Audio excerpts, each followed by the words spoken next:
No questions are too small or too big. No questions are too small or too big. And basically what we're actually retrieving, that's why at this particular time, how many people is this stuff new to you? This stuff is new as far as this particular acquisition of knowledge. In so many words, this particular information, yeah, I think you're going to get some more chairs. This particular, when you see a person come before you at this particular time, and I know sometimes it's good to give those particular people a certain amount of respect when they're trying to teach you a certain amount of things, but you got to realize one thing about this when you're doing that, and just understand this. This particular knowledge is your knowledge. So in so many words, the spirit realm chose a group of people to go through this, to access all this particular information, to give it back to the ones who are waking up at this dispensation of time. So in so many words, it's your birthright to get this particular knowledge and this particular information. It's your information. It's not the speaker's information. You see, it's too often we look at that person, so that person has great wisdom, and we want to turn our life over to that particular person. And the whole key is that person was just a person to reintroduce you to knowledge. You understand that's not only within you, but it was knowledge that you put down before you went to sleep and agreed to come back to get this particular knowledge at this particular time. So in so many words, you agreed to come back at this particular time to rediscover your past and rediscover your particular information, and ultimately rediscover that you are gods and not humans. You see, you agreed to do that. We asked the question right now, how many people always thought that there was something special about them maybe since they was a child? Raise your hand. I go all over the country, and I have never been in a room where everybody didn't raise their hand. And what I mean by that, for the mere fact that you are up in here, at this particular time, and you're not interested in a football game going on or a party going on, or I'm looking at black people on Saturday nights. We got damn near 75 people in a place on a Saturday night, and some of these people are young and they ain't interested in partying, then obviously you know that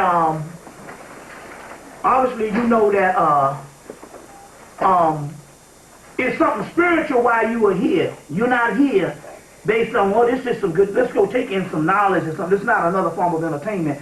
You were born to be at this particular time, getting this particular information, because the people who are to return, we're looking at, they call it the return of the great old ones.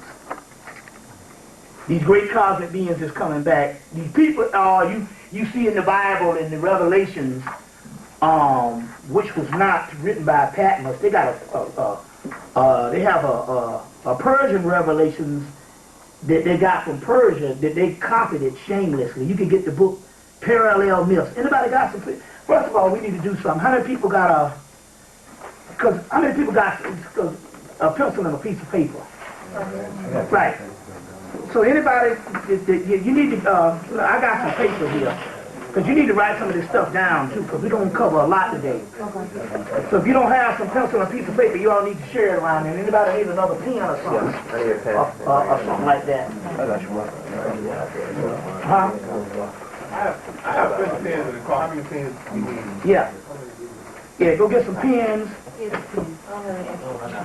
And we got plenty of paper. Yeah, I'm going to get got paper, because you need to write this stuff down. Because this is no different than any other class. Emory, Georgia Tech, Georgia State does not come to the market on motherfuckers learning nothing. You see, and especially when it comes to them giving lies or whatever. No, they have truth there. It's just, you know, you go there, they tell you time is money, and you better learn what they tell you. But they got the truth right in the library, at least there. It's something to say about the black schools, you know, on that particular level. I went to Clark, Atlanta, and shit, you know. We didn't have any of this type of information, so.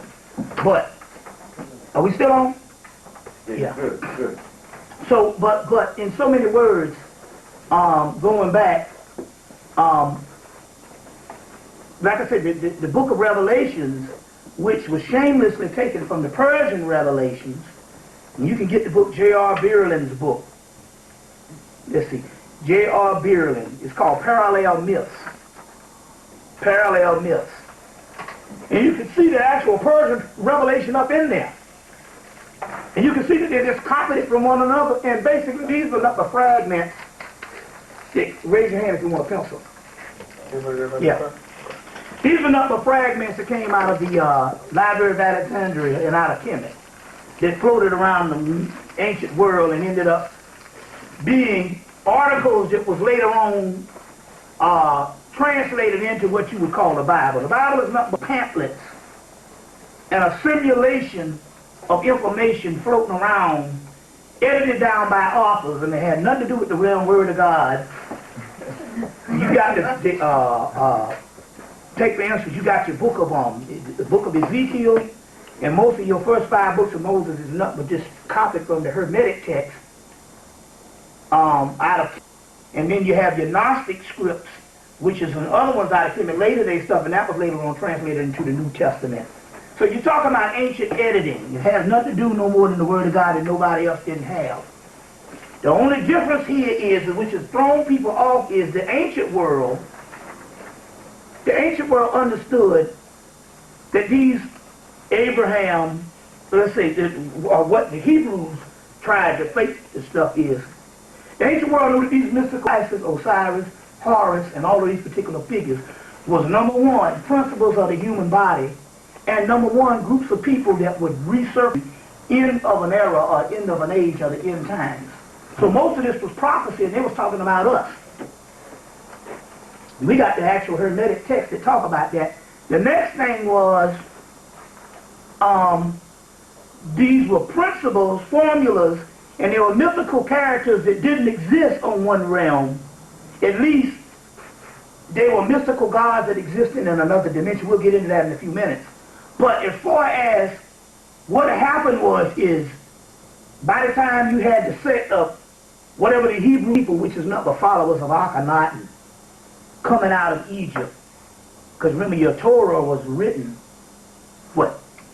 700 years after Moses. So these followers of Akhenaten, what they did is throwing people off based on Christianity, Islam, and Judaism. And what is throwing the people off is they historicalized sublime figures. So you got Osiris, but you also have Amun-Ra. Amun means hidden. Ra means son, hidden son. Amun-Ra. The hidden son is basically your soul on the inside of you. You see, so Osiris is the hidden god and a mentor, the underworld. Then you get Brahma in India. You see, one of the same figures, Brahma in India. And then by the time you get to Hebrew, you get the word Abraham. Look at the word Abraham, look at the word Amun-Ra, look at the word Brahma. There's another word, Abraxas, Abraham. You'll find out that these particular Amun-Ra and stuff, you get Abraham, but the only thing about Abraham, which is the same thing that the priests knew, is they historicalized the person. So there was never no sons and daughters of no Abraham that existed as a human father that fathered the people of Israel. Israel, Isis, Ra, and El. Elohim, Al. The word Al is another word for Chaldean word for Horus, or Heru. You see what I'm saying? So we're talking about principles here. So Jacob, Isaac, Jacob's ladder is the backbone of Osiris, the Jet pillar.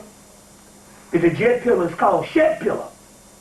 Jesus, so the Shed pillar is the Kundalini energy in the blood, or your blood vessels in the back of you.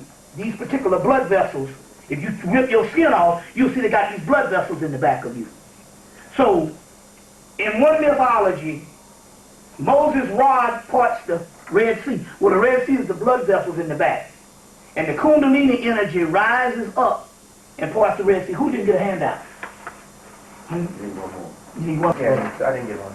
Yeah, okay, I got 2 left. Okay. And the rest, when they come, and the brother back there didn't get one.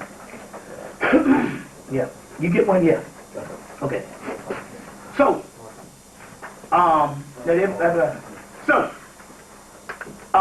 so the Kundalini energy rises up, And once the Kundalini rises up, you go to the higher level. So that's the Moses parting the Red Sea, the blood vessels. Rises Kundalini energy, which is a fire at the base of your spine rising up. It's called the backbone of Osiris, the jet pillar, or the shed pillar. Jesus shed his blood. So you can have life. It's the same retelling of the Kundalini rises on up. So the same thing as the whole Jacob's ladder thing. You see how these things go? So we're talking about metaphysical, esoteric principles later on historicalized. So sublime mythology makes grotesque history. Most of your biblical, what's throwing you off is you're thinking these are historical things that happen to people. And there are mystical principles that are inside of the human experience in the human body, but they are mystical people of a people in the future. You see what I'm saying? Of a people in the future. And the concept here, we talk about dealing with magic today, or dealing with going to higher powers, is all in your mind as far as you got the power. It's just like a person driving a gasoline truck. One person knows to deliver it somewhere, another person can be some person that's blind and just stole the truck and riding around with all this power and don't know what the fuck it is. You see what I'm saying? So the concept here is today is to break down just exactly in the principles of just exactly how to acquiesce this power, but based on also your mental abilities to just understand what you're dealing with in the world around you. But so before we start, anybody have some questions right quick? You know, that you know, because what we're doing is more other than a lecture, we're doing more of a seminar here to get to the bottom of some things. So anybody got a question about anything right quick, just to start things off with? Yeah, good. Moses basically is an African word, Tutmosis. Tutmosis, osmosis, Moses to draw out of water. Right. So, is there any historical evidence that Moses lived as a Christian deity or a Christian entity? No, there's no historical. The story, basic. Okay, the only historical story we have, and that's which is good. Where I get the paper. Get Gary Greenberg's book, The Moses Mystery. Anybody, you need something, you need more paper or something, anything, you got some stuff to write on or something? There's a notebook here or something. Gary Greenberg's book, The Moses Mystery. The Moses Mystery, that's a good thing about me. You benefit because I have all the scholarship.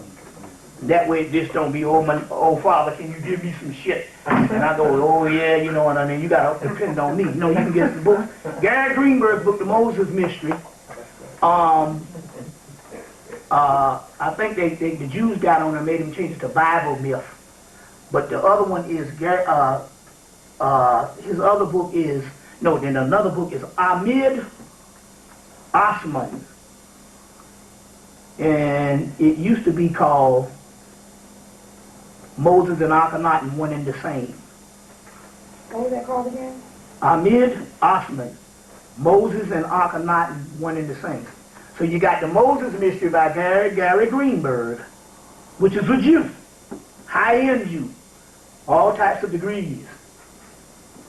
The other one is Ahmed Osman's book, Moses.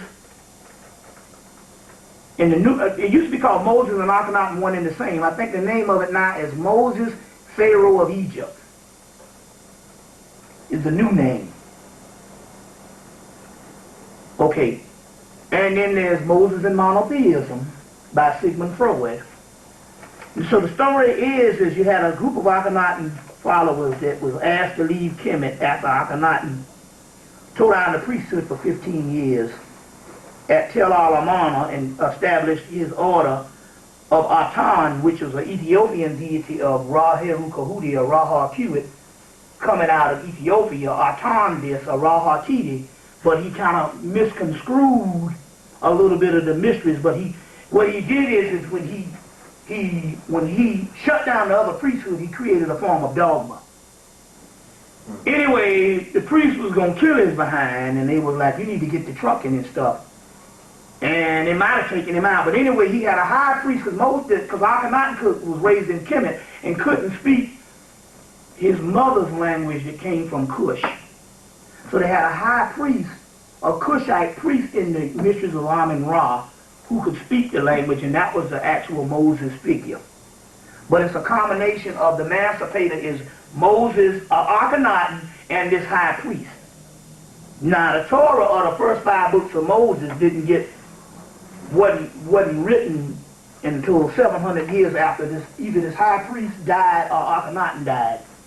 We know it's a collaboration of 2. The actual emancipator, or the actual person who was the heretic king that went against the Egyptian priesthood, was Akhenaten. But he had a high priest with him, which is this Moses fella, Moses, Tutmosis, these particular names, who was probably the person who put the actual text together by using the Hermetic text. They just basically used text that was already in Kemet. And one of those, the Exodus period, the Exodus thing of, now if you're uncomfortable, sister, you got that, you can chill back in the chair and you can get the brother, the soldier to see. Are you all right? You know, but the Exodus period was some scripts that came out of Egypt. It was coming out of Hermetic text about a people being in bondage in a place for 400 years and all of that stuff was talking about America. Because I said that these texts were talking about in the future. We have the Hermetic texts that talk about that in the perfect sermon. They knew we was going to go into slavery and all of that. 5,000 years before. And those still exist. The Hermetic text of Asclepius. You can get several books on that. The ones that's in print. That has that Hermetic text in there. The Hermetic text of what? It's called, this is called a Hermetica. And the name of the book that's still in print is, get this one, because the one is going to be hard to get. One is called Hermetica by Peter Gandy and Peter Gandy and Timothy Freak. Peter Gandy and Timothy Freak. Hermetica. That one is still in print. And it's a little smaller book and stuff, and it gets straight to the point. But the prophecy of where we're going to go into slavery and all of this stuff is in that particular text. So we knew we was going to go into slavery. As a matter of fact, oh yeah, we knew it. We had a 5,000-year prophecy in the Hermetic text, which is some text that came out of Egypt. Hermes is the Greek word for Tahuti, or Thoth, or Tahuti. So it's called a Hermetic text, or the text of Tahuti, or the book of Thoth. You see what I'm saying? So we had those particular texts, and part of that was later on written as the book of Exodus, and these people being in bondage. You see what I'm saying? But the Hermetic text quotes, you will be, they talk about you will be on a land where the weak man will be considered strong, and the strong man will be considered weak. The pious man, which is us, or they said the impious man, which is, unrighteous man, will be revered. You can always hear him, will be revered. Will be revered. The impious man will be, I just don't want to cheat you out the information at all. Will be revered. And the pious man will be treated like a common criminal. That's us. And they say, and although your body may look Egyptian or African, your mind would be that of another race. God damn, that is us. You see what I'm saying? They say death will be referred to than life, because shit, everything. You 5 years old, you done seen 100,000 people get killed on TV. Yeah. You know what I'm saying? I watched a movie and I'm like, why did they do this? A movie on Cold Mountain. I go through this whole damn movie down there 3 hours, and they kill and they get the end, and I'm like, this got to come from a white man's head. Because the mythology, in all mythology, the God gets the girl and they ride off into the sunset. There's some reason for that, because that's always the Isis and Osiris story. Because the basis of the love story is Isis and Osiris. You see what I'm saying? Because ultimately they got to get back together. That's the goal. I'm like, damn, do they always have to kill somebody? I was back like the movie Untouchables. They get you in, you like Sean Connery's thing, when the Elliot Ness, and then they kill him. I'm like, well, damn, I'm supposed to enjoy this. You understand what I'm saying? But I'm of another origin, and they like that kind of stuff. You see what I'm saying? So now, we are into that type of thing. So they say life will be preferred to death. And they just go into all this stuff. They say the gods will abandon Jesus. No, excuse me, the gods will abandon Let me get that right. The gods will abandon the humans. The gods will abandon Egypt. And what used to be venerated as the home of the gods will be nothing but a mass graveyard. And will be visited by all types of different races. And they said, these are archaeologists and different people like that, and all these white folks taking journeys over there every year. You see what I'm saying? So this was the text. And so it's talking to Tahuti is talking to Asclepius, which is the Greek word for Imhotep. Because when you do the Hippocratic oath, you have to pray to Asclepius, which is Imhotep. So the Greek gods, so Asclepius, which is Imhotep, is talking to the Tahuti. Tahuti is giving him this knowledge, and all this stuff is getting ready to happen. And he starts to cry. And then when he starts to cry, he said, well, will we ever get out of this? And he said, yes. He said, Ma'at will be established. He said, what? How? He said, it will be a group of Egyptians that will live in these final days. Ironically, they call the Hemmitt spirits, the Hemmitt spirits, and that's just by this accident, Hemmitt, Hemmet, Hemmitt spirits, and it means those entities will be in the last days. And ironically, my name just happened to be Hemmitt, but they talk about these things. They said, but there will be a group of entities that will be spirits that will be, no, first they said there will be a land that will be established at the end of the setting sun. That's the west. The sunrise in the east comes to the west. And they said there will be a group of Egyptians that will be in these in this land in the end. Now, you know what? The Egyptian Cam, which means black land, the black people, Kush, Punt, you see what I'm saying? They say will be in this land in the last days, and those particular Egyptians will reestablish Ma'at. He said, well, where are these people now? He said they now live in the African hills, because they say the Libyan hills. Libya is a part of Africa, which is say the African hills. In so many words, they are now on the continent of Africa, or they are not, but they also said Egypt, which saying that in actuality, so they give Africa, they give a group of Egyptians, a group of Camites, and the reason why they give you two, because they're saying in actuality, these people will be a consortium of West Africa, East Africa, and all around the continent, because this thing is more than just one continent. You see what I'm saying? But it's in so many words they say that there be these Egyptians or African or black people will be in America and reestablish Ma'at. Now in the movie Highlander, the first one, he said we got to walk the earth. We're immortal. We got to walk the earth until the last time, till a gathering. He said, well, he said until the gathering. He said, where's the gathering? He said, it will be in a land that's not established yet. This was in the 1400s. When he's telling the man this, he said, in them last days it'll be a gathering in America. You see what I'm saying? So you get the Camelot myth, because the Camelot, so all this is our story. So the Camelot myth was brought up, is the story of Isis and Osiris, which is documented in the book, Rundle Clark's book, Egyptian Myth and Symbol. And it talks about that your Osiris, that your King Arthur and the Round Table and Guinevere and the Holy Grail and all of that is nothing but the Osiris story retold, which we know because the Moors is the one that brought this stuff up into Europe, brought these texts up into Europe. So in your King Arthur story, you get the word Camelot. Cam means black land, Kush, Egypt, and Lot, so it means new lot of Egypt. So it came up, France, Ireland, Spain, and then when the British took over Ireland, they took the mythology of King Arthur and the Round Table. The word Arthur means the word Otha, which means dog star, which is, and you know, Osiris is Greek for Sirius. Sirius is Greek for Osiris. So you got Greek Osiris and you got Sirius, which is also Greek, which is also means Osiris. Also means Isis, Hathor, or Hetheru. It's got several things. Primordial star of all time. But in the story, in the after Arthur, King Arthur, that's Osiris. Round Table. And I'll get into the metaphysical thing of that in a few minutes.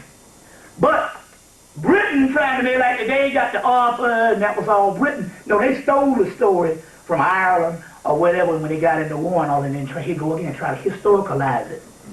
But the story Camelot was talking about America. Even in their ritual, they call both the Kennedys, the New Camelot. They even mentioned that Clinton and them, when Clinton was ruled, they called that the New Camelot. So in so many words, they knew this was an American story, and the people of the gathering in Camelot was talking about us. You see what I'm saying? So these stories, and they go on and on. So you get your biblical version of you being in the land of 400 years, not your own. What is this? Just not but a retelling of the same Hermetic stories. You see, but in so many words, what this thing is talking about, not only is it us, which we're getting ready to get into. We're going to pour these libations. Not only is it us, but there's nothing but us. What I mean by that, not talking about the people on earth. This is one of the great mysteries, and this is very, very lonely. But if you're at a certain level, and I have to apologize if you're not on this level, but there's nothing else left in the universe but us. Ain't no shit up there looking down on you. There is no subordinates. It's about like we down here, and we represent the bottom of the hourglass. And you take the hourglass and turn it over, and then the energy of the sand starts to trickle down. You see what I'm saying? After the sand trickles down to the bottom, there is nothing left up in the top part of the glass. All the energy that you have prayed to all these years, all the things that you have learned, is now that energy is now fused in us. Very key. Because if the government ever has to get after you, you better tell that motherfucker that you God. Because if you tell him, I believe in God, he's going to say, lock that bastard up. Because the prison is full. 98% of all them niggas say that God don't take care of them, and that's when they end up in prison. Is it not written in your law that ye are gods, John chapter 10, verse 34, 36, and the scriptures cannot be broken? Get that book, Annalise Scarron's book, Ye Are Gods. What's his name, Annalise Scarron? Annalise Scarron, S-C-A-R-A-N-E-N. Annalise Scarron. You can either get, if you got the title right, it'll pop up the thing. Annalise Scarron, but it's called Ye Are Gods. And on the first page, they give you all the Bible verses where ye are gods. Huh? While you're on the titles, Moses and the Pharaoh of Egypt also called... Ahmed Osman. Yeah, Ahmed Osman. Osman, O-S-M-A-N. Okay. Right. So the government already know. You be like, oh, all I gonna take care of me, they're gonna like, this idiot don't know. If we've been in the mystery system, we figured this shit out yet. God is who ruled this motherfucker. It's like, there's a battle of supremacy, and they understand about the cosmos and the energies and where it is. Now let me give you an example. There's a book, it's a little passage in a book, Kabbalah, by Gershom Schröder. Got a lot of books. You see, that's when you know a nigga knows some shit. You see what I'm saying? Motherfucker come before you and be running their damn mouth, and you be like, back that shit up, and he can't give you no text. It's time out for that shit, because it's not about that nigga up there in the seat looking good. It's about you learning, because this shit is about you. So in Gershom Schröder's book, a book called the Kabbalah. Some of the book lists I put on the paper. In there it said that both God and man exist with this potential.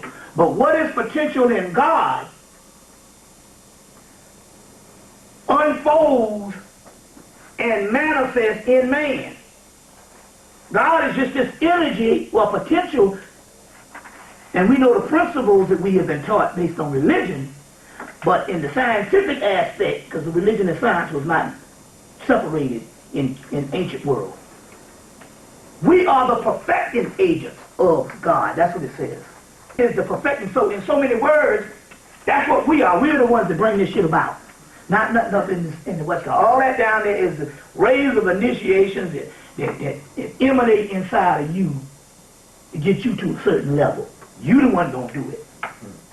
You see what I'm saying? They say what exists seemingly in God unfolds and manifests in man. Then they go on down, they say, but it's by a Neoplatonic energy.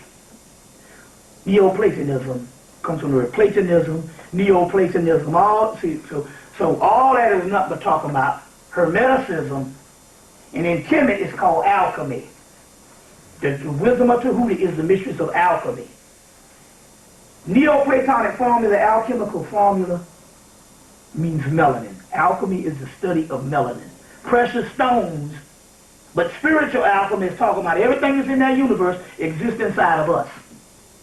And what exists inside of us exists inside of melanin, inside of the body. Because it doesn't matter how light you are. We're talking about the melanin in the central nervous system. You see what I'm saying? And that's the Neoplatonic formula. It exists in us. This chaos in the body. We're going to get into all that in a few minutes. I'm going ahead of myself. But just to set the paradigm up of what we're talking about here. Y'all all right? Yep. Is this interesting? Yeah.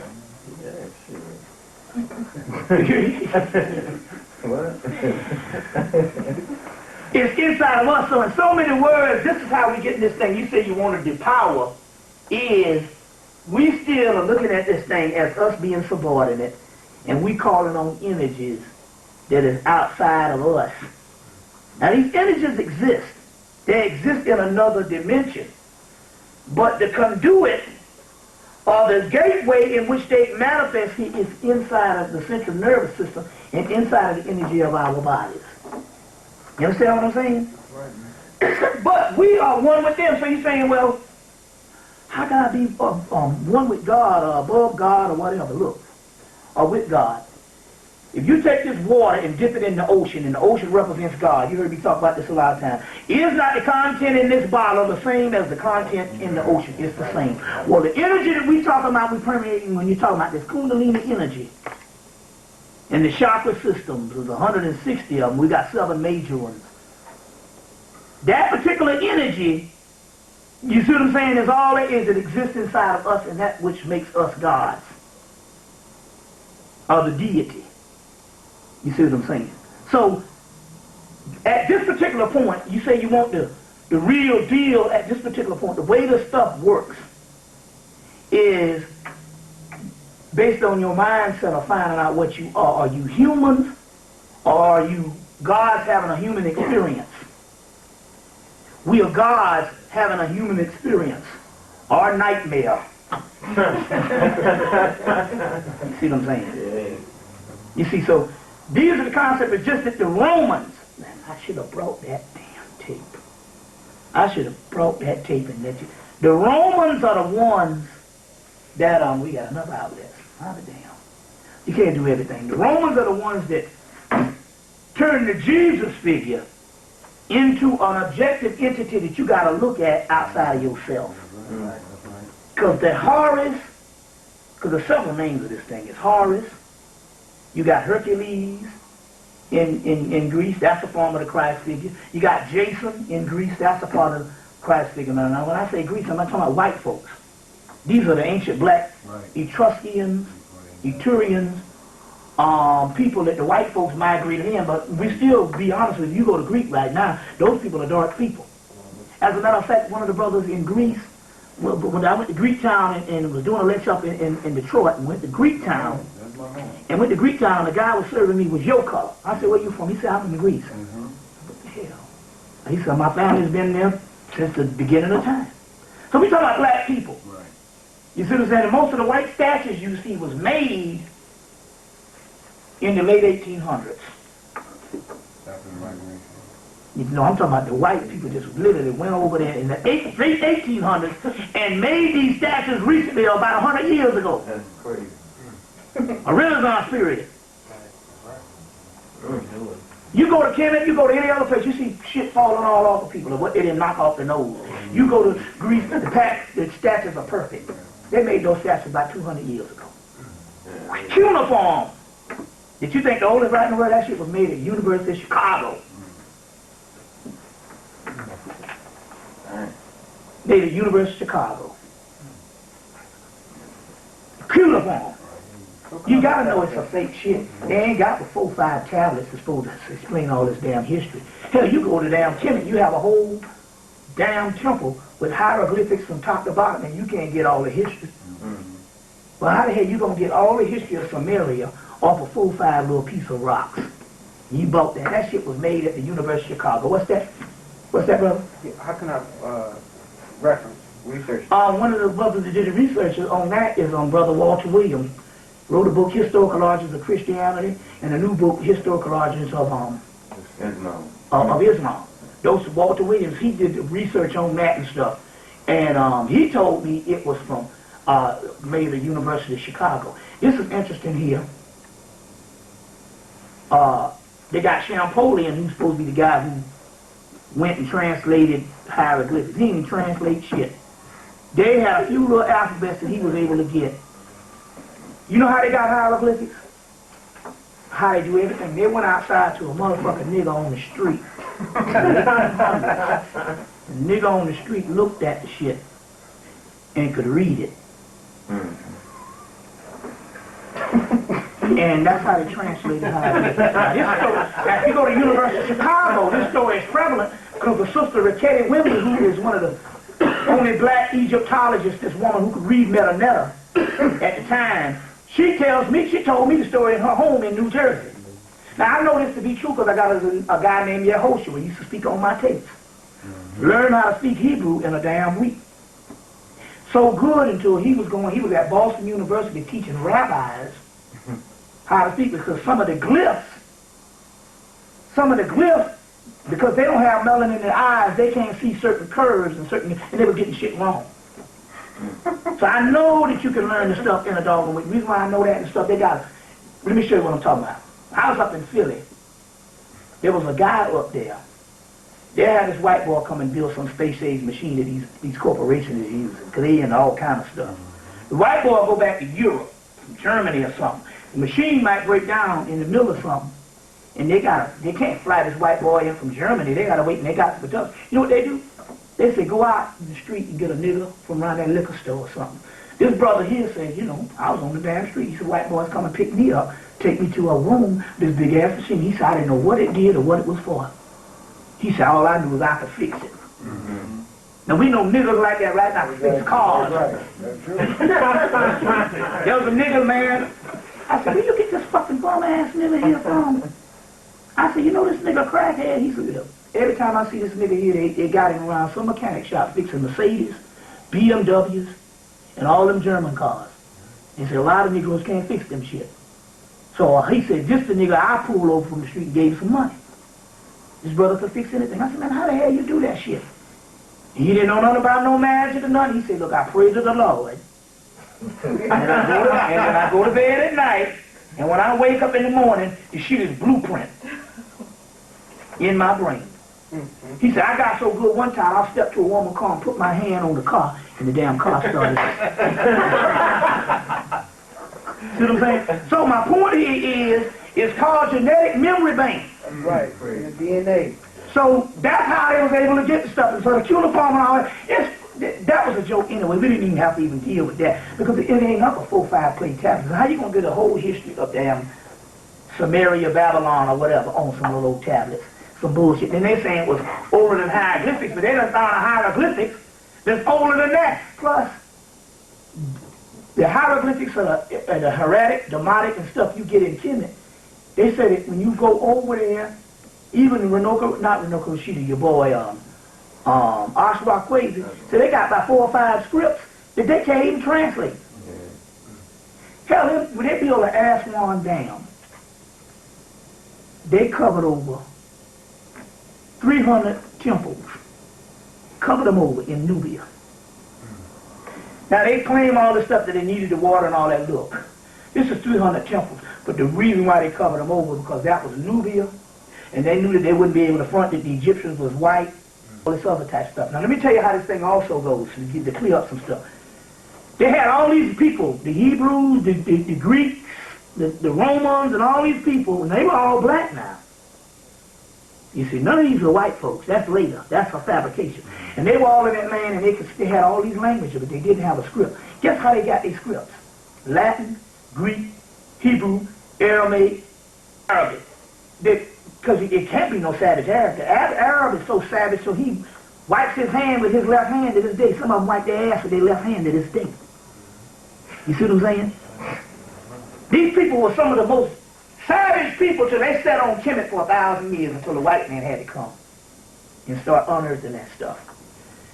Those texts that we have, the Egyptians wrote those texts for their language. So they would come and say, we need a text for this language.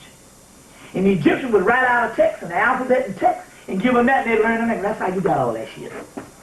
When we talk about masters, gods. So that old cuneiform, that's a joke. But when he told me University of Chicago, I laughed because I knew how they do things. But it ain't up to 4 or 5 tablets. How the hell you gonna have 4 little clay tablets that's supposed to explain everything in the universe? So that's all a joke. That's all a joke. One of the oldest languages is Kemet, the Melanin, or Hieratic, Demotic, and Melanin, and also Sanskrit. That's in India. Because remember now, that's the pre-dynastic Egyptians, the Kushites. The book, Wonderful Ethiopians in the Ancient Kushite Empire by Drusilla Dundee Houston. Black woman wrote that in the 1930s. That Kush, Ethiopia used to rule. All of Arabia was Kush. All of Egypt was Kush. All of India was Kush. All of Sumer, all that was one land, the Kushite Empire. What was the name of that book again? Wonderful Ethiopians in the Ancient Kushite Empire. I think they still sell it at the Shrine of the Black Madonna. Yeah. By Drusilla Dundee Houston. Y'all all right? Is this boring you? Okay, we got to get all this stuff out of the way. Drusilla Dundee? Dundee Houston, yeah. So now, moving right along in this metaphysical thing, what we setting up and stuff is, ye are gods. That's the mystery. Now, this is funny how this thing works. Because you set it up yourself. Let's say you decide you want to follow somebody or follow something.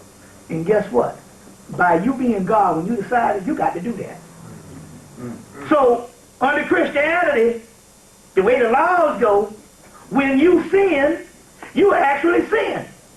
Why? Because you up under a system that you either voluntary or involuntary decided you want to follow. So under that system, you won't see. That's the way it is. It's called cause and effect. As above, so below. As within, so without. As on top, so up under. The laws of correspondence. So if you set up that law, if it's bad for you, it's bad for you. So if I say, drinking is bad, and I believe that, guess what? Drinking is bad. Right. But if I say, no, this ain't up with some damn shit, we don't even exist. It's only a damn illusion. And I drink this shit. Just depends on your mindset. That's right. That's right. You see what I'm saying? That's right. Right. So, you put limitations for yourself based on your training. Right. Who said fucking was bad? But a people that they had a lot of your homosexuals, what happens is this here. When a system goes nomad, they have a civilization and everything is harmonious. And that's when you see more of a correspondence between the male and the female. But as a civilization, if they break down and if they go nomad and they become, nomad just means they just dwellers. They just go all over the world or whatever, just traveling around. Usually when the system comes nomad, then the first thing they do is the males, when it's a hostile environment, the first thing they do is the males turn against the females. You see what I'm saying? Like even in the European tradition, they would stick a hole in the damn ice.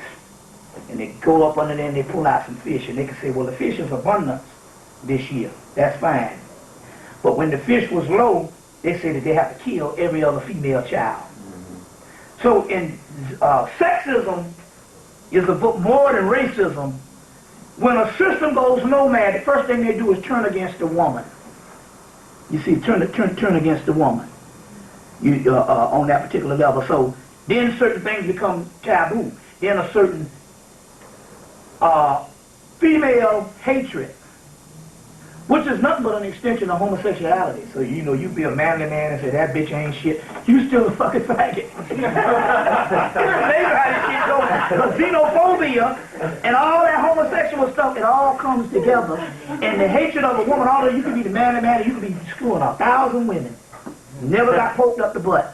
You still a part of the gay realm because you hate the woman. And that's the origin of where this shit come from. You see what I'm saying? It's real key on that type of thing. You see. So it's just, now, on the other hand, see, it's like chaos. Whenever you try to fight it one way, it's going to come back the other way. On another hand, when you deny males the right to not tap into their, when you deny the males the right information to tap into their feminine side, then the body has to overcompensate, and then it jumps and goes to bisexuality. See, that's an imbalance. Male and female have both a masculine side and a feminine side. And so when a woman is denied her masculine side, you see, sometimes it overcompensates, and that's when you get that type of thing that's going on. That's a psychological disorder that happens based on society. Because in so many words, we all both have a male and female side. Because ultimately we're nothing but concepts or different aspects of the divine feminine. You're going to get this goddamn magic to work for you. You got to understand that. The male is just the masculine half of the divine feminine. You see what I'm saying? And that's the concept of this. Ain't no father what the outside. That's some faggot shit. It's about the great mother. Now the key here is we're talking about the Typhonian system, which existed in pre-dynastic Egypt before the first monuments was built. It was already destroyed before the first monuments was built. The Typhonian system, Ophidian system, or Draconian system is the realm of the great mother. I just gave you a zodiac for the people. The zodiac here of the Temple of Dendera. Everybody got one? The Temple of Dendera is the oldest zodiac known to man. Although the Temple of Dendera, now let me say, this is the Temple of Dendera, first of all. This is the Temple of Dendera. In the top of this temple, see, am I still on? Am I still being? In the top of this temple,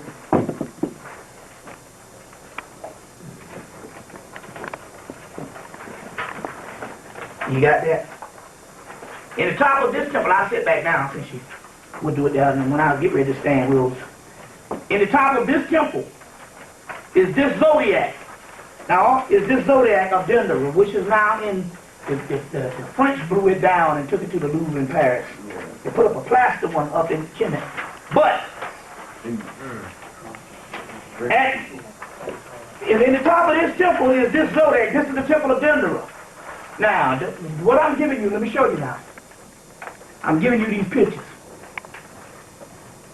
If you take these pictures and put them up in your house, wherever that temple was, or wherever that temple is, you bring that energy in your house. Right. This shit is real. They didn't build these shits just for pretty pictures.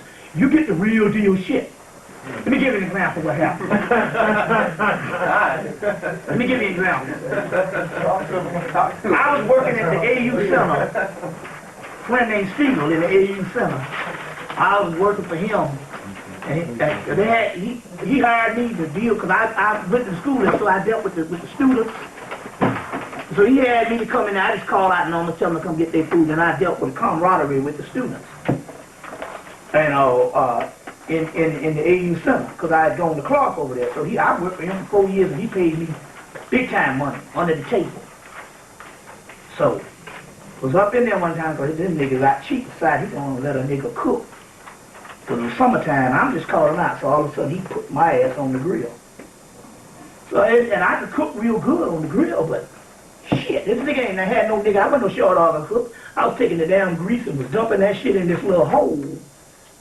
The way it wasn't supposed to be. But the motherfucker, he's gonna get chick and put a nigga on the grill. After I left, the goddamn stove was on fire. That damn grease caught on fire and started. Now let me tell you what happened here. I had had these pictures, this Dendera. This is the temple of Horus. I gave you both the male and the female. This is, you're going to be your energy base. You're going to get a lot of energy from these Jesus. Very important. I had about 5 other temples that we will produce in the next couple of months. I had the wall with all these Egyptian temples. The damn back, the kitchen burned up in the stove.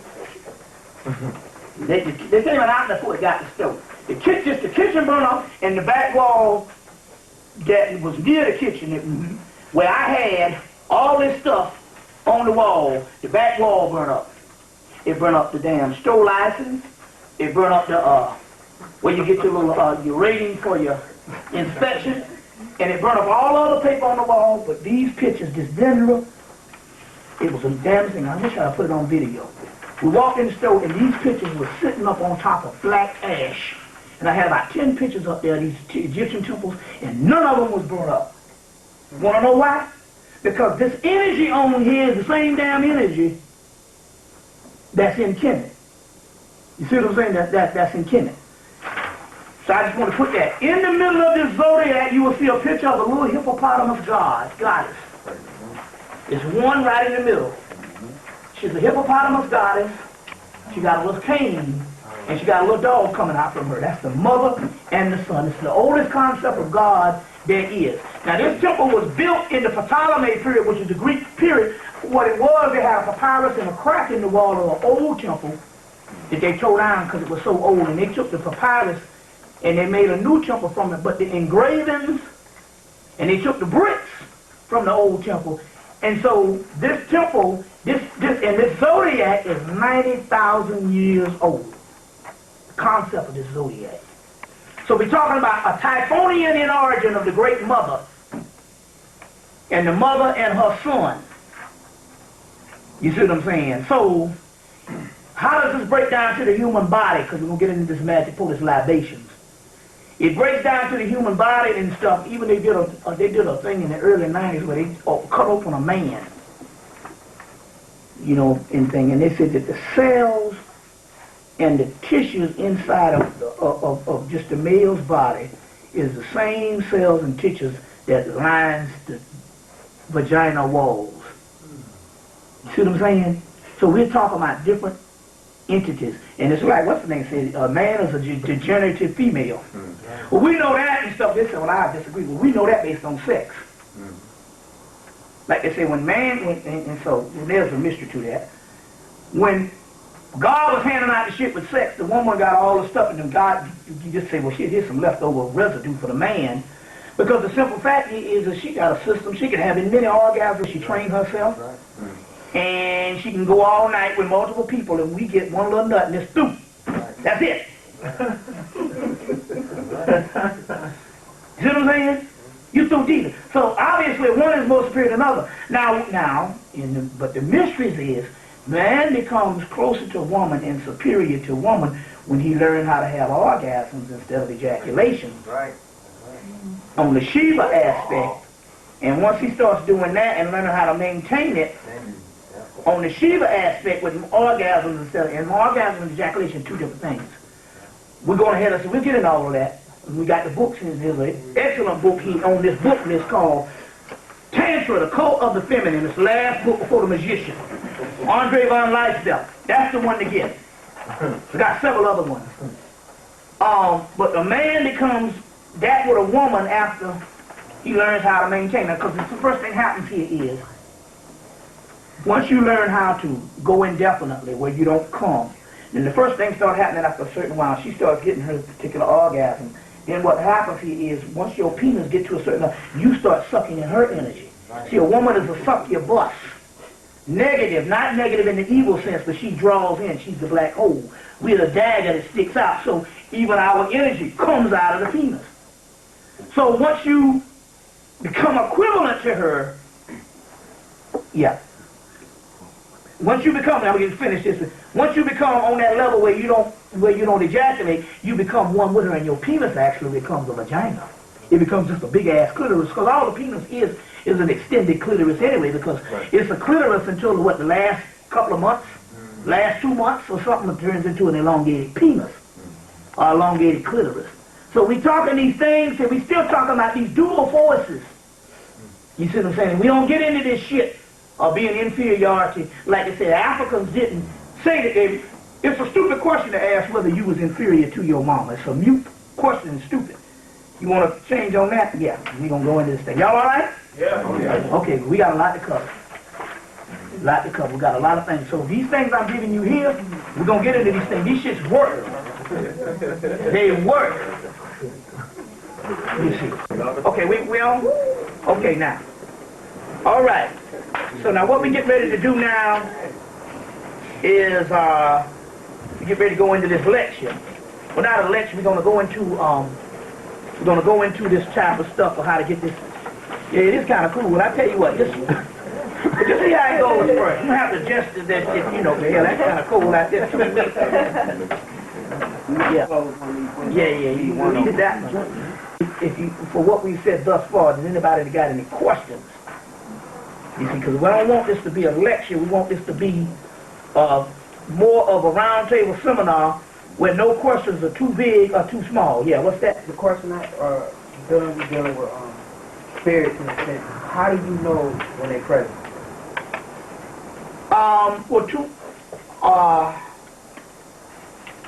Well, first of all, you saying about with the spirits, it's going to get to, sometimes it'll get so powerful in your house until,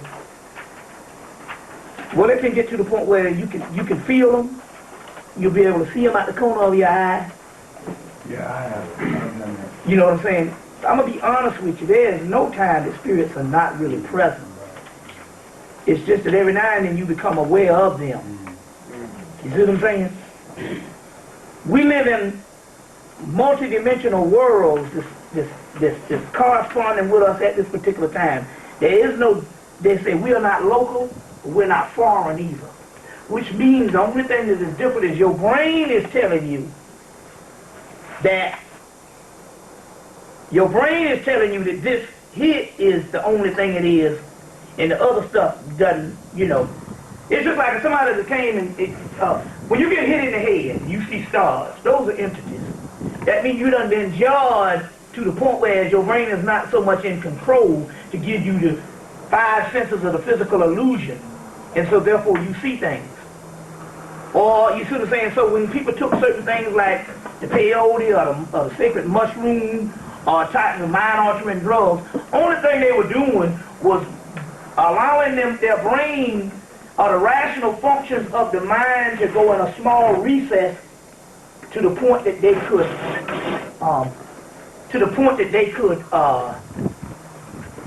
witness the world around them. So it's the whole notion that they gotta come from somewhere.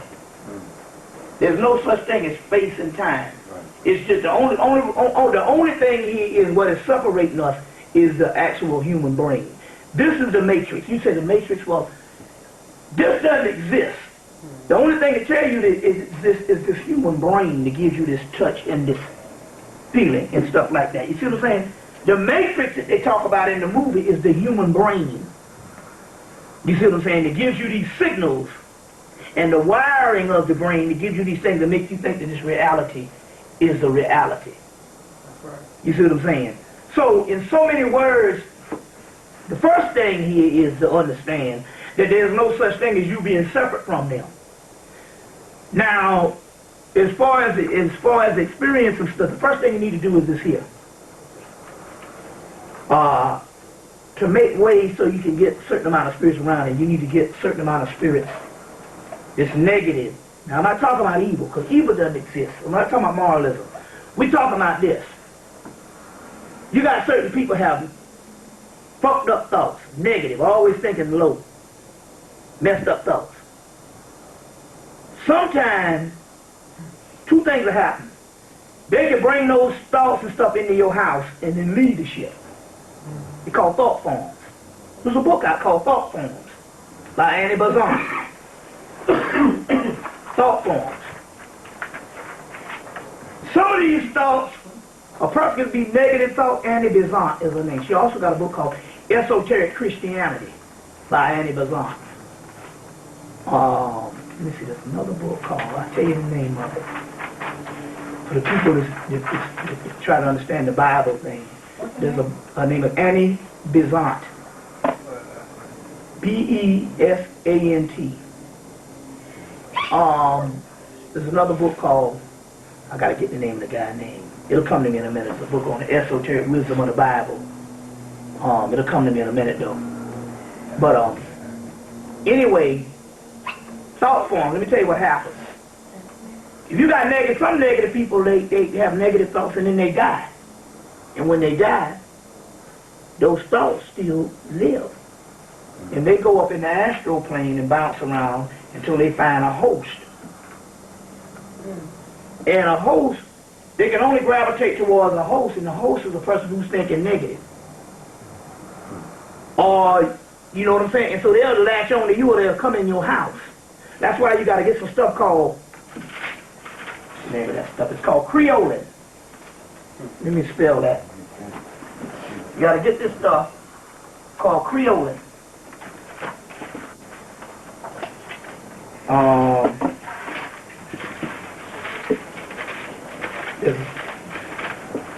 How you spell creolin, you know? C-R-E-O-L-I-N.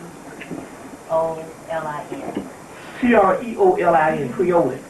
It's all-purpose cleanser. What you put that in your house, anything negative got to get the hell up out of it. Smell like, got to get the hell up out of it. It smells like strong magic marker, like permanent magic marker. Now, how many people got hardwood floors? Because you got hardwood floors, that's good. But if you don't, if you have carpet, you at least got to do the bathroom or the kitchen. As long as you get that shit in your house, mop the kitchen with it. And nothing negative got to stay in your house. Where can you pick it up from? See what they do. See, this is what they're doing with the government. They're coming in and they're giving you CVS, Walgreens. That's for a reason. That's to take these old mom and pop drugstores out of the neighborhood. So there's only a few of them left. The one now that you can get stuff from, and they might have a few bottles. The last time I think we bought the last bottle, but you can call it and they can order it. It's one called Miller's Rexall Drugstore. Downtown on Mitchell, off of Mitchell Street. Just, we should have brought that phone now. Just look at the thing and get Miller's Rexall Drugstore. They sell it. They sell it. They sell all kinds of the mojo stuff that, you know, it's a botanica, you know. Like there's one thing you need to get for money is something called a buckeye. A buckeye is a little nut, look like a little nut. And you take it and you wrap a dollar bill around it. You take that dollar bill up and you wear it in your pocket. Let me see, I got one. I think I put it in my bag. They sell them down there. They sell multiple things. We'll get into some stuff, spiritual baths and all that, but